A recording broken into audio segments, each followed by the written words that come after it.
Mountain News, First at 4, continues. Police in Maryland are looking for the suspect who attacked two anti-abortion supporters outside of Planned Parenthood last month. Baltimore police released video of the incident, hoping someone might recognize the attacker. Stefan Dingle reports. Somebody that beat up two older people like that has no respect for anybody. New video released by Baltimore police shows a violent attack on two anti-abortion advocates almost 3 weeks ago in front of the Planned Parenthood on North Howard Street. We try to do everything peacefully. We carry what we call blessing bags, little gift bags we offer to women. John Roswell showed up to Planned Parenthood just moments after the attack on two of his fellow advocates named Dick and Mark. We showed him the disturbing video for the first time. And describe to me just what you're seeing as this is happening. It seems like he was going to walk away. It does. It does. Looks like he's going to walk away. The individuals that he was talking to there. And that's Dick, right? Yeah, that's Dick. See, he was talking to those individuals that they call pro-choice escorts. Yep. And then Mark tried to come and help, and he kicks him there. Right. The suspect tackles one advocate named Dick, who John says was back out at the site just a couple days after the attack with a bandage on his hand and a few bruises. As for the other advocate named Mark, he was shoved down, punched, and kicked in the face. Originally, they thought they were going to have to do facial reconstruction and replace the eye socket.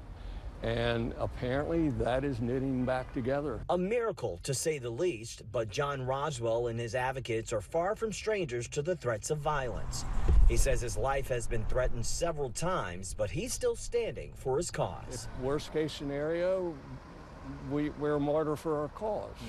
Gotcha. A free ticket to heaven. Gotcha. You know, I mean, I don't want that to happen, Right. but if that happens, that's the way I look at it. Now, the second man who was kicked in the face is set to have surgery on his hand. It broke when he fell to the ground. The man who gunned down worshipers at Tree of Life Synagogue in 2018 is guilty of all charges. That's the verdict from a jury in Pittsburgh today. Among the charges against Robert Bowers were 11 counts of obstruction of the free exercise of religious beliefs resulting in death. That's a capital offense, making the 50-year-old eligible for the death penalty.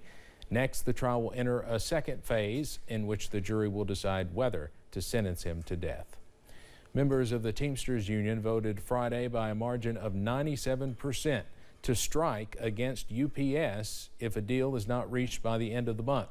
That's when the current contract ends for more than 330,000 Teamsters at the company.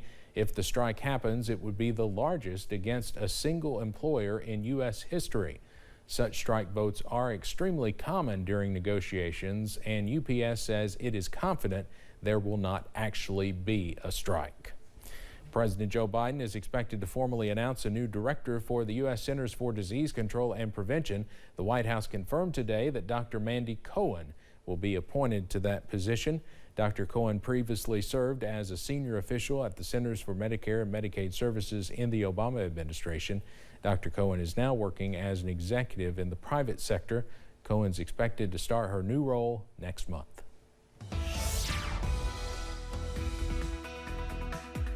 We continue to watch smoky skies out there this afternoon. We'll watch as the smoke stays put. Upper 70s to near 80 right now in Hazard. No, that's not cloud cover. That's just that Canadian wildfire smoke again. If you've noticed you've been coughing or sneezing more today, I know I have. Yeah, we're still dealing with that in the region. The filtered sunshine, though, not hurting those temperatures at all. Notice low 80s, even mid 80s in some spots as you head further to the Tennessee-Kentucky border. But notice those temperatures further to the north. We're 74 Ashland, 70 in Moorhead, so some cooler and drier air works in. We're watching a frontal boundary draped over the southern part of the region, bringing us a couple of showers into portions of southwest Virginia. It's something we'll watch as we head through the evening, but there's the big story. The smoke continues to work on through the region. We also have at least a pocket of slightly less smoky air along the Ohio River that's going to try to move toward us as we head through the nighttime hours. But your forecast first through the next 12 hours. Upper 50s tonight, a rather comfortable evening on the way. Steve, I'll have the details on how much sunshine we'll see tomorrow and when some showers and storms could return to the forecast in a few minutes. All right, Evan, thank you. The Mountain Girl Experience kicked off last night in downtown Pikeville, and the festivities continue with booths lining Main Street and music booming from the Appalachian Wireless Arena's outdoor stage today. People are pouring out to celebrate the Mountain Girls. Some say it's a fun time of gathering with the gals. Others say it's an inspiring place to grow, being empowered and surrounded by creative women from the region.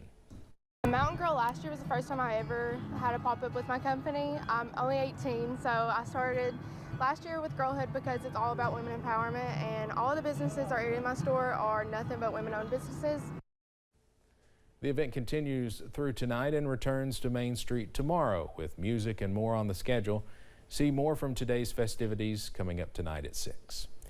Massachusetts Institute of Technology students are biking across the country teaching STEM to children. This is the 9th year that the Spokes program made a stop at the Challenger Learning Center in Hazard.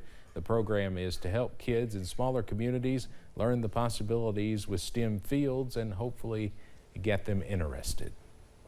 So I really hope that this is just one way that I can kind of give back to kids who maybe thought that engineering wasn't for them, but just can at least expose them to learn more about what it is, because I feel like oftentimes it's kind of a little nebulous to what an engineer or what a scientist actually does.